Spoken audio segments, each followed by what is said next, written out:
അപ്പൊ സലാലയിൽ ആദ്യത്തെ ദിവസം നമ്മളെല്ലാം ഉച്ചയ്ക്ക് ഒന്ന് ഊണ് കഴിക്കാൻ വേണ്ടി വന്നതാണ്. എല്ലാവരും സാധാ ഊണും ബിരിയാണിയൊക്കെ ഓർഡർ ചെയ്തപ്പോഴാണ് ഞങ്ങളുടെ കണ്ണിൽ പെട്ടെന്ന് ഇവരുടെ തട്ട് ബീഫ് അല്ലേ? അതെ, തട്ട് ബീഫ്. അതൊരു പ്രത്യേക രീതിയിൽ പാചകം ചെയ്ത തട്ട് ബീഫാണ്. അത് 2-3 പ്ലേറ്റ് എല്ലാവരും കൂടെ പിടിപ്പിച്ചു കേട്ടോ. ആദ്യം ഒരു പ്ലേറ്റ് ഓർഡർ ചെയ്തെങ്കിലും അതിന് രുചി കാരണം വീണ്ടും വീണ്ടും ഓർഡർ ചെയ്തു. കൊളസ്ട്രോളൊക്കെ ആണ് എങ്കിലും അളിയ എന്ത് പറയുന്നത്, കൊളസ്ട്രോൾ ആണെങ്കിലും തട്ട് ബീഫ് നല്ല തട്ടിയല്ലോ. കുരുമുളകിലാണ് ഇത് പ്രിപ്പയർ ചെയ്യാൻ തോന്നുന്നു. അതിന്റെ ഒരു സ്പെഷ്യൽ ഫീൽ നമുക്ക് കിട്ടും. നമ്മൾ സാധാരണ ഈ ബീഫിന്റെ പല തരത്തിലുള്ളതൊക്കെ കഴിച്ചിട്ടുണ്ടെങ്കിലും പക്ഷെ ഇതിനൊരു പ്രത്യേകതയുണ്ട്. പക്ഷെ കണ്ടാൽ ഇത് സാധാരണ ബീഫ് ഫ്രൈയുടെ ലുക്ക് ആണെങ്കിലും പക്ഷെ കഴിക്കുമ്പോഴാണ് തട്ട് ബീഫിന്റെ ലുക്ക്.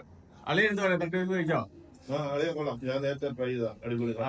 അളിയന്റെ റെക്കമെൻഡ് ആയിരുന്നു നമ്മുടെ ന്യൂ സലാലുള്ള താജ റെസ്റ്റോറന്റിലെ തട്ട് ബീഫ്. എന്തായാലും റെക്കമെൻഡ് ചെയ്യാൻ